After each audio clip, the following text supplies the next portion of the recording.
আগে ভাইরাল বয়সটা শুনেন।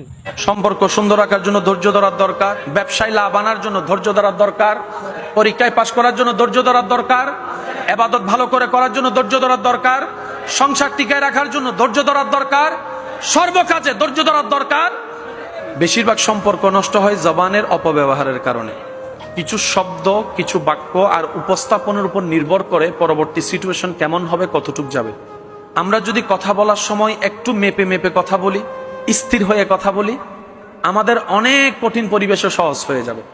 শুধু একটু খেয়াল করবেন, শব্দ, শব্দের উচ্চারণ, শব্দের বলার ধরন, এই ধরনটার সাথেই অনেক কিছু নির্ভর করে। আমরা যদি ধরনটা যদি একটু নর্মাল রাখতে পারি, শব্দগুলাকে যদি একটু হাসি মুখে বলতে পারি, তাহলে ধৈর্যকেও সাথে নিলাম, সহ্যকেও করলাম, আবার সুন্দর কথা বলার কারণে আল্লাহ থেকে উপহারও পেয়ে গেলাম। সুবহান।